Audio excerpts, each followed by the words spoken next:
বঙ্গোপসাগরে ঘূর্ণিঝড়ের আশঙ্কা রয়েছে এমনটা আমরা কয়েকদিন ধরে দেখছিলাম। তবে এই মুহূর্তের আপডেটে বড় পরিবর্তন। গাঙ্গেয় পশ্চিমবঙ্গ এবং বাংলাদেশে এই ঘূর্ণিঝড় ধেয়ে আসতে পারে, এই নিয়ে আমরা এই ভিডিওতে দেখাবো। কিন্তু বর্তমানে আবহাওয়া পরিস্থিতিতে আমূল বদল চলে এসেছে। যেমনটা আপনাদের বলেছিলাম 27 তারিখ, 28 তারিখ, 29 তারিখ এবং 30 তারিখের মধ্যে পশ্চিমবঙ্গ সহ বাংলাদেশের বিভিন্ন অংশে দক্ষিণ ভাগে বৃষ্টিপাত আসবে এবং তাপমাত্রা কিছুটা কমে স্বস্তি ফিরবে। সেই পরিস্থিতি আমরা কিন্তু দেখতে পাচ্ছি যে মঙ্গলবার রাতের পর থেকেই পরিবর্তন হয়ে যায় এবং উত্তর ভাগে গাঙ্গেয় পশ্চিমবঙ্গের উত্তর ভাগের বীরভূম, মুর্শিদাবাদ, নদিয়া, পূর্ব বর্ধমানের উত্তর ভাগ হয়ে বাংলাদেশের সমস্ত বিভাগেই এই বৃষ্টিপাত নেমে পড়ে। এর ফলে স্বস্তি ফিরেছে। তবে বাংলাদেশে ব্যাপক বজ্রবিদ্যুৎ সহ বৃষ্টিপাতের আশঙ্কা রয়েছে। দেখতে পাচ্ছেন অন স্ক্রিনে সেই মেঘ অনেকটা এগিয়ে গেছে। গাঙ্গেয় পশ্চিমবঙ্গের দক্ষিণ ভাগও তখনও, যখন আপনাদের আপডেট দেখাচ্ছি তখনও কিন্তু মেঘলা রয়েছে এবং বাংলাদেশের খুলনা, বরিশাল এই সমস্ত দিকেও বৃষ্টিপাতের প্রকোপ ভালোই রয়েছে এবং ময়মনসিংহ, সিলেট হয়ে এটা ত্রিপুরার দিকে অগ্রসর হয়েছে। এটা ধীরে ধীরে চলে যাবে ওই দিকে, দেখতে পাচ্ছেন ওইদিকে সরে যাওয়ার কথা। এইভাবে আস্তে আস্তে কিন্তু বাঁদিক থেকে এইভাবে চলে যাওয়ার, ধীরে ধীরে ডান দিকে সরে যাচ্ছে, অর্থাৎ আস্তে আস্তে কিছুটা পরিষ্কার হয়েছে। এবারে এর পরে যে বৃষ্টিপাতগুলো নামবে সেগুলো কিন্তু অনেকটাই সতর্কতার মধ্যে রয়েছে। 28 এবং 29 তারিখে বজ্রবিদ্যুৎ সহ ঝড় বৃষ্টির কথা বলেছে আবহাওয়া দপ্তর। গোটা দক্ষিণবঙ্গেই বৃষ্টিপাত হবে। পশ্চিমের দিকের জেলাগুলির পাশাপাশি গাঙ্গেয় পশ্চিমবঙ্গের ঝাড়গ্রাম, 2 মেদিনীপুর এই দিকগুলোতেও বৃষ্টিপাত ঢুকবে। দক্ষিণ 24 পরগনার দিকেও বৃষ্টিপাত ঢুকবে। পুরুলিয়া, বাঁকুড়া, পশ্চিম পূর্ব বর্ধমান, বীরভূম, মুর্শিদাবাদ, নদিয়া বৃষ্টিপাত হবে। উত্তরবঙ্গের বৃষ্টিপাতগুলো এবারে কিছুটা কমের দিকে থাকবে, কারণ দক্ষিণবঙ্গে জলীয় বাষ্পের উপস্থিতি বাড়বে। সমস্ত বিষয়গুলিকে দেখাচ্ছে আপনাদের এই ভিডিওতে। আপনার জেলায় আজ কি কোনো মেঘলা আকাশ বা বৃষ্টিপাত হয়েছে কমেন্ট করবেন, এবং যদি আবহাওয়া পরিস্থিতি আগে থেকে কিছুটা কমে যায় সেটাও কিন্তু কমেন্ট করবেন। চলুন আমরা প্রথমে দেখে নিই যে আজ বৃষ্টিপাত কোথায় কোথায় হবে, তারপর আমরা ঘূর্ণিঝড়টা নিয়ে বলছি এবং আগামী 2-3 দিনের বৃষ্টিপাত কোথায় হবে সেটাও বলবো। ইতিমধ্যে দেখুন এইভাবে বৃষ্টিপাত আসার কথা ছিল রাতের দিক থেকে, ভোরের দিক থেকে, সকালের দিকে সেই বাংলাদেশে দেখুন এই বৃষ্টিপাতটা চলে যায়। এই পূর্বাভাসগুলো ছিল সেগুলো সব মোটামুটি ঠিকঠাকই গেছে। এবারে পরের দিকে যেগুলি হবে সেইটা আমরা দেখতে পাচ্ছি নতুন করে মেঘ ওঠার সম্ভাবনা রয়েছে ঝাড়খণ্ড, উড়িষ্যার দিকে। সেক্ষেত্রে পুরুলিয়া, বাঁকুড়া, তার পাশাপাশি ঝাড়গ্রাম, পশ্চিম পূর্ব বর্ধমানের সাইডে এবং কিছু কিছু বৃষ্টিপাতের মেঘ নতুন করে বাংলাদেশের উপরে উঠে পড়তে পারে, যেখানে কোথাও কোথাও জোরালো বজ্রবিদ্যুৎ সহ বৃষ্টিপাত হতে পারে। কলকাতার আশেপাশেও বৃষ্টিপাতের সম্ভাবনা থাকছে। এবারে এগুলো বিকেল সন্ধ্যের দিকে বেশি সম্ভাবনা থাকবে, যেখানে ঝড় বৃষ্টি সহ বৃষ্টিপাত হতে পারে। এই মুহূর্তের আপডেটে নতুন পরিবর্তন, গোয়ালতোড়, চন্দ্রকোনা, ঝাড়গ্রাম, খড়গপুর, বালিচক, কোলাঘাট, আরামবাগ এই অংশটাতে বৃষ্টিপাত ঢুকতে পারে বাঁকুড়া হয়ে, অর্থাৎ এই দিকের মেঘ আসতে পারে এবং সেটা কিন্তু এদিক থেকে এরকমভাবে ধীরে ধীরে আসতে এরকমভাবে এগিয়ে যেতে পারে এবং পরের দিকে দক্ষিণ 24 পরগনা, কলকাতা, হাওড়ার দিকেও এটা চলে যেতে পারে। উত্তর 24 পরগনাতেও বৃষ্টিপাত হতে পারে। ভালো করে দেখে নিন যে বঙ্গোপসাগর থেকে জলীয় বাষ্প সরাসরি বাংলার উপরে প্রবেশ করছে।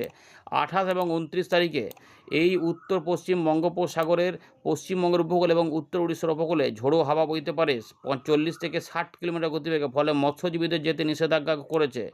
আপনারা স্থানীয় আপডেট নিয়েই কিন্তু সমুদ্রে যাওয়ার পরিকল্পনা করবেন।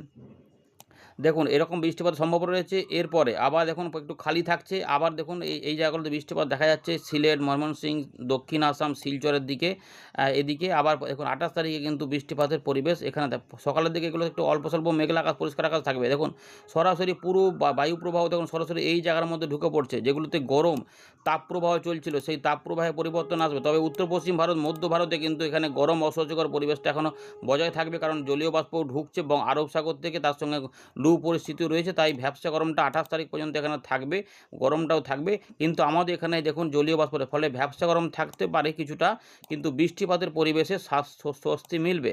এই 28 এবং 29 তারিখে বজ্র বিদ্যুৎ সহ বৃষ্টিপাতের পরিবেশ থাকবে, যেটা আপনাদের দেখাচ্ছি। ভিডিওটাকে খুব একটা বড় করব না, প্রত্যেকে এটাকে শেয়ার করে দেবেন। স্বস্তির খবর দেখুন সাধারণ মানুষের জন্য, এই যে বজ্র বিদ্যুৎ অ্যাক্টিভিটি হবে বা পশ্চিমবঙ্গ, বাংলাদেশ, এর পাশাপাশি আমার উত্তর পশ্চিম ভারতের দিক থেকে মধ্য ভারত হয়ে পূর্ব ভারতে বৃষ্টিপাতের প্রবেশ আমরা দেখতে পাচ্ছি। বজ্র বিদ্যুৎ সহ বৃষ্টিপাত নেমে আসতে পারে, দেখুন ধাওয়া করতে পারে। 30 তারিখ পর্যন্ত বৃষ্টিপাতের পরিবেশের পরে অল্প স্বল্প করে আবার বৃষ্টিপাত একটু কমের দিকে থাকবে, কারণ বঙ্গোপসাগরে তৈরি হবে নিম্নচাপ, এমন সম্ভাবনা রয়েছে। এই আপডেট অনুযায়ী যেটা দেখাচ্ছি আমাদের, দেখুন বৃষ্টিপাত কোথায় কেমন নামবে, জোরালো বৃষ্টিপাত রয়েছে। তো এইভাবে বৃষ্টিপাতগুলো আসবে, ভালো করে দেখে নিন, আপনার এলাকা দেখে নিন। এইভাবে দেখুন এই যে দুপুরবেলার পর থেকে বৃষ্টিপাতের মেঘ তৈরি হবে, তারপরে সেগুলো আস্তে আস্তে ধেয়ে আসবে। ফলে এই সময়কালে বজ্রশেল তৈরি হওয়া স্বাভাবিক হতে পারে, তবে কোথাও কোথাও তীব্রতা বৃদ্ধি হতে পারে। দেখা যাচ্ছে 28 তারিখে বিকেল সন্ধ্যের দিকে বা রাতের মধ্যে এটা সময়গুলো একটু অদল-বদল থাকবে। এই যে রয়েছে বীরভূম, এই যে রয়েছে মুর্শিদাবাদ, এই পূর্ব পশ্চিম বর্ধমান, নদিয়া, তার সঙ্গে বাঁকুড়া, পুরুলিয়ার কিছু অংশ ধরে এখানে কলকাতা, হাওড়া, হুগলি, 24 পরগনার উত্তরভাগ এবং ঝাড়গ্রাম সহ মেদিনীপুর এবং আমাদের ধানবাদ থেকে জামশেদপুর থেকে শুরু করে এই যে উড়িষ্যার এইখান পর্যন্ত বৃষ্টিপাতের পরিবেশটা থাকতে পারে। এই ভালো করে দেখে নিন, জোলো হাওয়া সব এখানে যাচ্ছে। এটাই কিন্তু বৃষ্টিপাত সিস্টেমটা বলছে যে এখানে বৃষ্টিপাত হওয়ার ভালো সম্ভাবনা রয়েছে এবং এটাই নিয়ে আবহাওয়া দপ্তর কমলা সতর্কতা দিয়েছে। পরবর্তী ক্ষেত্রে মালদা, দিনাজপুরের কাছাকাছি জায়গা থেকে রাজশাহী ধরে এটা এই পূর্ব দিকের জেলাগুলিতে অর্থাৎ বীরভূম, মুর্শিদাবাদের দিক থেকে নদিয়া, মুর্শিদাবাদ, নদিয়া হয়ে পূর্ব বর্ধমান, হুগলি, কলকাতা, 24 পরগনা উপর দিয়ে এটা বাংলাদেশের রাজশাহী, খুলনা বিভাগ, ঢাকা বিভাগ হয়ে ময়মনসিংহ, সিলেটের দিকে যেতে পারে এবং রাতের দিকে উত্তরবঙ্গে বৃষ্টিপাত হালকা থেকে মাঝারি মানের হতে পারে, ভারীগুলো কমে যাবে। উত্তরবঙ্গে হালকা থেকে মাঝারি মানের বৃষ্টিপাতগুলো থাকতে পারে, এমনই কিন্তু রয়েছে। ভালো করে দেখুন এখানে যে রংপুর, রাজশাহী, আলিপুরদুয়ার, কোচবিহার এই অংশে বৃষ্টিপাত আসতে পারে। পরিষ্কার দেখা যাচ্ছে এখানে কিন্তু বৃষ্টিপাত এইভাবে আসতে পারে। দেখুন এই যে আলিপুরদুয়ার, কোচবিহার, জলপাইগুড়ি এবং আসাম, মেঘালয়ের দিকে কিছু বৃষ্টিপাত হবে, তবে সেগুলো আগের থেকেই যে এগুলো লাল লাল কালার ছিল সেগুলো সব কিন্তু কমে যাচ্ছে। এবং 29 তারিখ রাত থেকে সকালেও কিন্তু বীরভূম, মুর্শিদাবাদ, নদিয়া, বর্ধমান সাইডেও এবং হুগলি, কলকাতা সাইডেও মানে পূর্ব দিকে এবং বাংলাদেশের পশ্চিম দিক সহ মধ্যভাগে এই অঞ্চলটাতে বৃষ্টিপাতের ভালো সম্ভাবনা থাকছে। পরের দিকে ঝাড়খণ্ডের কাছ থেকে মেঘ প্রবেশ করতে পারে।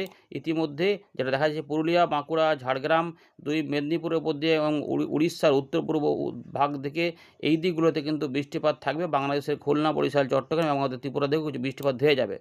দীঘা, মন্দারমণি, কাঁথি, সাগরদ্বীপ, নামখানা, ফেজারগঞ্জ যা রয়েছে, সাগরদ্বীপ, কুলপি, কাকদ্বীপ, এদিকে ঝড়খালি, কুমড়িবাড়ি এই সমস্ত অঞ্চলে, হলদিবাড়ি, ডায়মন্ড হারবার এই সমস্ত অংশে বৃষ্টিপাতের পরিবেশ থাকে। ভালো করে দেখুন এই সময়কালে কী হবে না, এই যে জোলো হাওয়া দেখুন এখান থেকে যাচ্ছে, যার ফলে কী হচ্ছে না, গরম তীব্রতা কমে যাবে। সুতরাং খুব কম সময়ের মধ্যেই আমরা কিন্তু স্বস্তির আপডেটটা পেয়ে গেলাম এবং যেমনটা আগেই বলা ছিল 27 তারিখ থেকে পরিবর্তন হবে এবং 29-30 তারিখ পর্যন্ত বৃষ্টিপাতের পরিবেশ থাকবে, সেটা কিন্তু পরিষ্কার হচ্ছে যে এটা হতে পারে। অল্প স্বল্প অবশ্যই পরিবর্তন থাকবে, সেগুলো পরের আপডেটে আপনাদের জানিয়ে দেবো। তো 30 তারিখ বৃষ্টিপাত রয়েছে অল্প স্বল্প, 31 তারিখে বৃষ্টিটা একটু কমে যাবে। এবারে আমরা চলে যাব সরাসরি ঘূর্ণিঝড়ের আপডেট দেখতে, কারণ জুন মাসে ঘূর্ণিঝড় তৈরি হতে পারে। তাই যদি এখানে ঘূর্ণি তৈরি হয়, যদি এখানে একটা টাইফুন দেখা যাচ্ছে চীন সাগরের দিকে, কিন্তু আমাদের দেখব বঙ্গোপসাগরে দেখুন এই জায়গাগুলোতে বর্ষার প্রবেশ হয়েছে, ফলে এই জায়গাতে সিস্টেম তৈরি হবে না। তৈরি হলে যেটা ফাঁকা রয়েছে এই জায়গার মধ্যে মানে পূর্ব মধ্য বঙ্গোপসাগর, মধ্য বঙ্গোপসাগর সংলগ্ন কিছু এলাকাতে ঘূর্ণিটা হতে পারে। সেটা 1 তারিখের দিক থেকে দেখুন এই যে ঘূর্ণিটা হতে পারে মায়ানমারের উপকূলের কাছে। এখন এই ঘূর্ণিটা তৈরি হলে সেটা মায়ানমারে যাবে না বাংলাদেশে যাবে না পশ্চিমবঙ্গে যাবে, এটা রয়েছে। তবে বাংলাদেশের বেশিরভাগ অংশেই যাওয়ার সম্ভাবনা রয়েছে, সেটা চট্টগ্রামও হতে পারে, বরিশালও হতে পারে। আর ক্ষেত্র বিশেষে যদি বাঁকটাক নিয়ে আবার এদিকে ঘুরপাক খায় তাহলে আমাদের পশ্চিমবঙ্গের দিকেও চলে আসতে পারে। দেখুন এই মুহূর্তে যে আপডেটটা পাচ্ছি সেই অনুযায়ী দেখতে পাচ্ছি 1 থেকে 2 তারিখের মধ্যে নিম্নচাপ তৈরি হয়ে শক্তি বাড়াতে পারে। সেই শক্তি বাড়ানোর ফলে এই নিম্নচাপটি আস্তে আস্তে আরও শক্তি বৃদ্ধি করতে করতে 3 তারিখের মধ্যেই দেখা যাচ্ছে মধ্য বঙ্গোপসাগর দিকে সরতে চাইছে এবং এইখানে চলে এলে শক্তি বাড়াতে সক্ষম হবে, কারণ সাপোর্টটা পেয়ে যাবে। ফলে এইটা দেখুন আস্তে আস্তে শক্তি বৃদ্ধি করতে পারছে। এই মুহূর্তে আমরা দেখতে পাচ্ছি যে মধ্য বঙ্গোপসাগরে কিছুটা থাকতে চাইছে এবং তারপরে 4 তারিখের দিক থেকে এটি শক্তি বৃদ্ধি করার পরে এটি জলীয় বাষ্প প্রচুর পরিমাণে টেনে, ফলে এই সময়কালে আমাদের এখানে কোনো বৃষ্টিপাত সেভাবে থাকবে না, কারণ পুরো ড্রাই করে দেবে। ফলে গরমটা আমাদের এখানে কিছুটা লাগবে, কিন্তু এইখানে যেটা হবে যে উপকূলে ঝোড়ো হাওয়া বইতে থাকবে। তাই মৎস্যজীবীরা সতর্ক থাকবেন, জুন মাসের প্রথম সপ্তাহে সমুদ্রে যাওয়ার পরিকল্পনা না করাই ভালো, যতক্ষণ না ফাইনাল আপডেটটা আসছে যে হবে কি হবে না। আপাতত সম্ভাবনা দেখা যাচ্ছে যে হতে পারে। ECMW মডেল অনুযায়ী আমরা দেখাচ্ছি 5 থেকে 6 তারিখে এটি ধীরে ধীরে শক্তি বাড়াতে উপকূলের দিকে এগিয়ে যাচ্ছে, সরাসরি খুলনা বিভাগ এবং আমাদের দক্ষিণ 24 পরগনার দিকে যাচ্ছে এবং উপকূলের কাছাকাছি আসার পরে এটা শক্তি বৃদ্ধি করতে চাইছে, করে এটি সরাসরি উপর দিকে উঠতে এই যায়। এইখানে দেখুন ভালো করে 7 তারিখের দিকে 6 থেকে 7 এই আপডেটে বলছে 6 থেকে 7 এখানে শক্তি বাড়িয়ে দেবে। 100 কিলোমিটার উপরে গতিবেগ এই মুহূর্তে আপডেট থাকতে পারে। 93 পর্যন্ত পাওয়া যাচ্ছে আমরা দেখতে পেলাম এবং 115 পর্যন্ত 115 পর্যন্ত পাওয়া যাচ্ছে। আমরা এখানে মাপতে 114, 15, 16 পর্যন্ত দেখা যাচ্ছে। এটিকে আরেকটু আমরা ট্র্যাক করে দেখা যাচ্ছে এটা সরাসরি খুলনা বরিশালের দিকে এটা প্রবেশ করে যাওয়ার সম্ভাবনা আছে। পরের দিকে আরও ট্র্যাক করলে এটা উপর দিকে কিছুটা উঠে যেতে পারে, মানে এদিকে উত্তর পূর্ব দিকে ঢাকার উপর দিয়ে ময়মনসিংহ সিলেটের দিকে যেতে চাইছে। এর ফলে বৃষ্টিপাতের সম্ভাবনা দেখাবো, কারণ বঙ্গোপসাগরে ঝোড়ো হাওয়া থাকতে পারে। চলুন বৃষ্টিপাতের জন্য আমরা এখানে চলে আসছি। বৃষ্টিপাত থাকবে, বৃষ্টিপাত তো থাকবে, সেটা পরিষ্কার। তার মানে এই যে দেখুন 1 তারিখ হওয়ার পর থেকে দেখুন বৃষ্টিপাতগুলো কিন্তু আস্তে আস্তে দেখুন এখানে কমের দিকে থাকছে, পরিষ্কার দেখা যাচ্ছে। 1 তারিখ 2 তারিখ থেকে একটু ড্রাই হতে থাকবে, লাইট রেন রয়েছে, খুবই লাইট রেন, কিন্তু খুব একটা আহামরি নয়। 3 তারিখের দিকে দেখা যাচ্ছে এটা কিন্তু আস্তে আস্তে শক্তি বাড়াবে, কিন্তু এই জায়গাগুলোতে জলীয় বাষ্প উপকূলবর্তী এলাকাগুলোতে কিছু কিছু বিক্ষিপ্ত বৃষ্টিপাত এর ফলে হতে পারে, অল্প স্বল্প, কিন্তু কমই থাকবে। 4 তারিখ 5 তারিখের দিক থেকে এর কিছু কিছু মেঘ ঢুকতে পারে, তার ফলে 4, 5, 6 দিকে ধীরে ধীরে বৃষ্টিপাতগুলো উপকূলে ছড়াতে পারে। এখন এই জায়গা পর্যন্ত আসছে, এখন উড়িষ্যা যাবে না, পশ্চিমবঙ্গ না বাংলাদেশ, আমরা যেটা দেখলাম যে ওটা এই দিকে পরের দিকে চলে যেতে পারে, মানে ডান দিকে টান নিতে পারে। এটা ফলে 6 এবং 7 তারিখে আমাদের গাঙ্গেয় পশ্চিমবঙ্গ এবং বাংলাদেশে প্রচুর পরিমাণে বৃষ্টিপাতের ভালো সম্ভাবনা কিন্তু এই মুহূর্তে আপডেট বলছে যে আছে। ভালো করে দেখুন, এখানে কিন্তু আছে, এবং এটা ভারী অতি ভারী বৃষ্টিপাতও ঘটাতে পারে। যে প্রবল বৃষ্টিপাত নিয়ে পশ্চিমবঙ্গের মেদিনীপুর, 24 পরগনা, কলকাতা, হাওড়া, হুগলি এদিক হয়ে গোটা দক্ষিণবঙ্গে দেখা যাচ্ছে যে বৃষ্টিপাত নিম্নচাপের পরিবেশ তৈরি করে দিতে পারে। তবে যদি খুব বিরাট আকারে ঝড় না হয় তাহলে কি হবে না, মানে ঘর-টর ভাঙা, গাছ ভাঙাগুলো একটু কমবে, কিন্তু বৃষ্টিপাত হলে সেটা সামাল দেওয়া যাবে, এরকম রয়েছে। উত্তরবঙ্গ, বাংলাদেশ পর্যন্ত, আসাম, মেঘালয়ের দিকেও পরের দিকে এটা বৃষ্টিপাত ভারী পরিমাণে নামিয়ে দিতে পারে। এটা আপডেটে পরিবর্তন হবে, এখন এইটা ফাইনাল একদম ধরবেন না, কিন্তু পরিবেশ দেখা যাচ্ছে যে হতে পারে। ধন্যবাদ।